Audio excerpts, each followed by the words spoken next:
ವಸ್ತುನಿಷ್ಠತೆ, ವಿಶ್ವಾಸಾರ್ಹತೆ, ನಿಖರತೆಗಾಗಿ ನೋಡ್ತಾ ಇರಿ ನ್ಯೂಸ್ ಪುತ್ತೂರು, ಜನಮನದ ಪ್ರತಿಧ್ವನಿ. ಶುಭ ಮುಂಜಾನೆ. ನಾನು ಶ್ರೀಮಾ. ಇಂದಿನ ಮುಖ್ಯಾಂಶಗಳು: ವಿದ್ಯಾರ್ಥಿಗೆ ಧಾರ್ಮಿಕ ಅವಮಾನ ಮಾಡಿರುವ ಸಿಬ್ಬಂದಿಯ ನಡವಳಿಕೆ ಖಂಡನೀಯ ಎಂದು ಹೇಳಿಕೆ ನೀಡಿದ ಕಿಶೋರ್ ಕುಮಾರ್ ಪುತ್ತೂರು.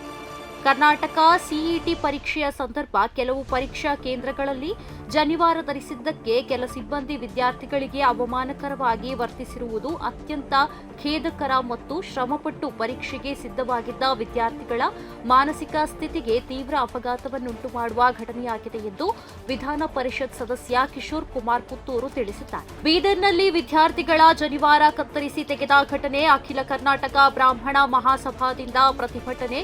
ಬೀದರ್ನಲ್ಲಿ ಇತ್ತೀಚೆಗೆ ಪರೀಕ್ಷೆ ಬರೆಯಲು ತೆರಳಿದ ಬ್ರಾಹ್ಮಣ ವಿದ್ಯಾರ್ಥಿಗಳ ಜನಿವಾರ ತೆಗೆಸಿದ ಘಟನೆಯನ್ನ ಖಂಡಿಸಿ ಅಖಿಲ ಕರ್ನಾಟಕ ಬ್ರಾಹ್ಮಣ ಮಹಾಸಭಾದ ವತಿಯಿಂದ ಬೃಹತ್ ಪ್ರತಿಭಟನಾ ಸಭೆ ಅಮರ್ ಜವಾನ್ ಸ್ಮಾರಕದ ಬಳಿ ಸೋಮವಾರ ನಡೆಯಿತು.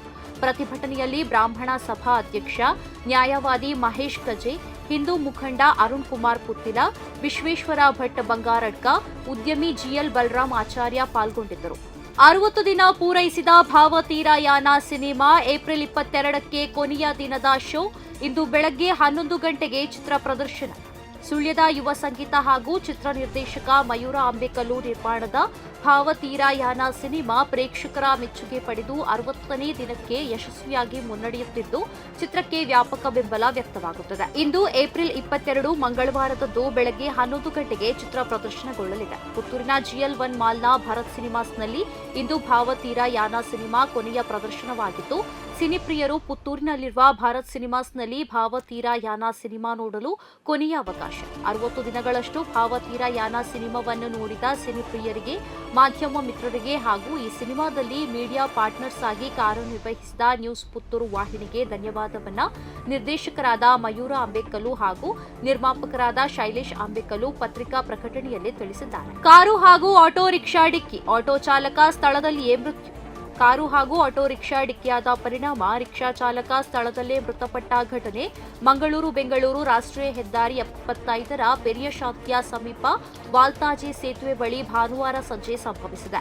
ಅಡ್ಡಹೊಳೆ ಸಮೀಪದ ಪೇರಮಚಲು ನಿವಾಸಿ ಪ್ರಭಾಕರ ಮೃತಪಟ್ಟವರು. ನೆಲ್ಯಾಡಿಯಿಂದ ಗುಂಡ್ಯ ಕಡೆಗೆ ತೆರಳುತ್ತಿದ್ದ ಆಟೋಗೆ ಬೆಂಗಳೂರಿನಿಂದ ಉಪ್ಪಿನಂಗಡಿಯತ್ತ ಬರುತ್ತಿದ್ದ ಕಾರು ಡಿಕ್ಕಿಯಾದ ಪರಿಣಾಮ ಆಟೋ ಚಾಲಕ ರಸ್ತೆ ಮೇಲೆಯೇ ಎಸೆಯಲ್ಪಟ್ಟು ಸ್ಥಳದಲ್ಲಿ ಮೃತಪಟ್ಟಿದ್ದಾರೆ ಎಂದು ತಿಳಿದುಬಂದಿದೆ. ಸ್ಥಳಕ್ಕೆ ನೆಲ್ಯಾಡಿ ಹೊರಠಾಣೆ ಪೊಲೀಸರು ಭೇಟಿ ನೀಡಿ ಪರಿಶೀಲನೆಯನ್ನ ನಡೆಸಿದ್ದಾರೆ. ಮೃತರು ಪತ್ನಿ, ಗಂಡು ಮತ್ತು ಹೆಣ್ಣು ಮಕ್ಕಳನ್ನ ಅಗಲಿದ್ದಾರೆ. ಪ್ರತಿದಿನದ ಸುದ್ದಿಗಳಿಗಾಗಿ ನೋಡ್ತಾ ಇರಿ ನ್ಯೂಸ್ ಪುತ್ತೂರು, ಜನಮನದ ಪ್ರತಿಧ್ವನಿ. ಧನ್ಯವಾದಗಳು. ವಸ್ತುನಿಷ್ಠತೆ, ವಿಶ್ವಾಸಾರ್ಹತೆ, ನಿಖರತೆಗಾಗಿ ನೋಡ್ತಾ ಇರಿ ನ್ಯೂಸ್ ಪುತ್ತೂರು, ಜನಮನದ ಪ್ರತಿಧ್ವನಿ.